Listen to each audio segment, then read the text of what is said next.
Hello, good morning to all class 7th A और B के बच्चे जो हिंदी पढ़ते हैं। ये उन्हीं के लिए है। आज हम आपको एक नया पार्ट पढ़ाने जा रहे हैं जो कि आपके T1 एग्ज़ाम का आखिरी पार्ट है, अंतिम लेसन है। पार्ट 13 आत्मविश्वास। इस पार्ट को लिखने वाले लेखक हैं कन्हैया लाल मिश्र प्रभाकर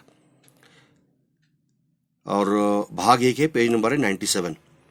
कन्हैया लाल मिश्र प्रभाकर जी जो इस कहानी के रचयिता है, जिन्होंने इस कहानी को लिखा है, इस पाठ की रचना की है।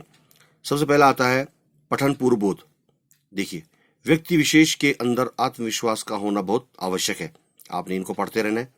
आत्मविश्वास का अर्थ है कि अपने ऊपर भरोसा।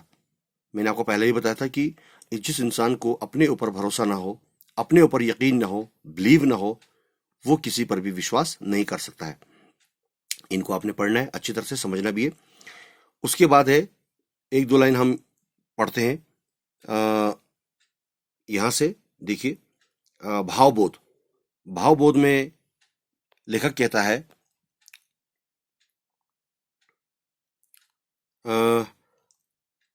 आत्मविश्वास जीवन की सफलता का सबसे बड़ा कारण होता है। अपने ऊपर यकीन करना, अपने ऊपर भरोसा करना, ये एक राज है। ठीक है। इस तथ्य को लेखक ने इस तरह से अनेक उदाहरणों से हमारे लिए प्रतिपादित पेश किया है। ठीक है ना। उसके अनुसार स्वयं व्यक्ति के अतिरिक्त और कोई निर्णय नहीं ले सकता। इंसान अपने ऊपर भरोसा करने के लिए किसी प्रकार का विश्वास अपने ऊपर या उसका निर्णय वो स्वयं ले सकता है।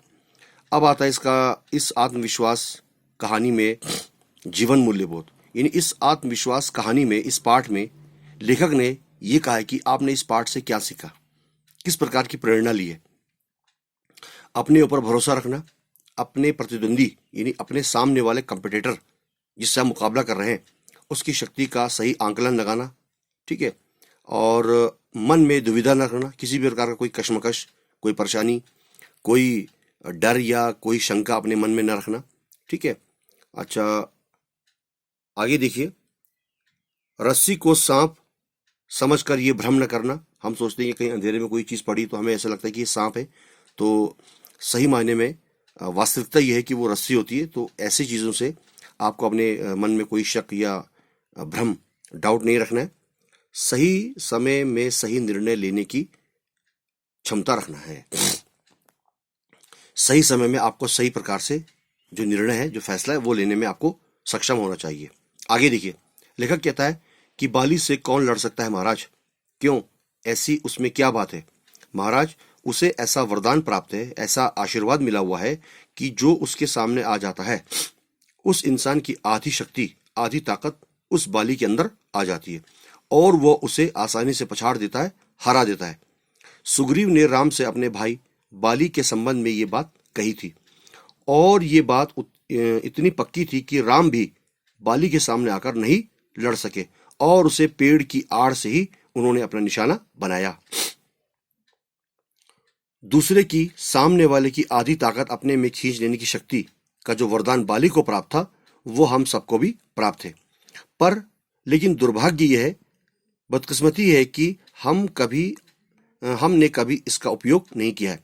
इसलिए विरोधी, जो हमारे सामने लड़ने वाला हमारा विरोधी होता है, हमें पीटते रहते हैं, हमें हरा देते हैं और हम उस पीटने को अनिवार्य, जरूरी समझकर पीटते रहते हैं।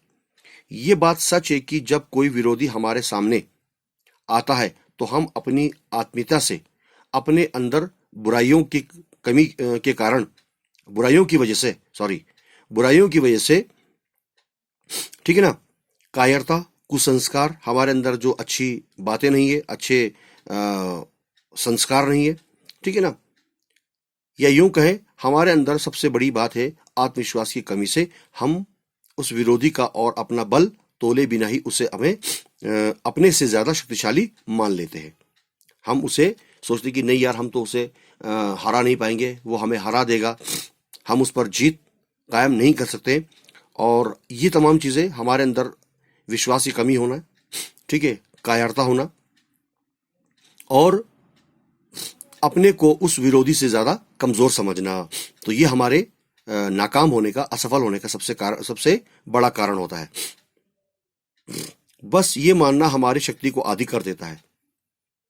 और वो हमारे विरोधी को प्राप्त इस अर्थ में हो जाती है, और इससे हमारा जो विरोधी है, हमारे सामने जो लड़ने वाला होता है, वो आसानी से हमें पछाड़ देता है। तो हम इसका भाग 2 हम आपको कल पढ़ाएंगे। तो अब तक आप इनको पढ़ते रहेंगे, समझते रहेंगे। बहुत बहुत धन्यवाद।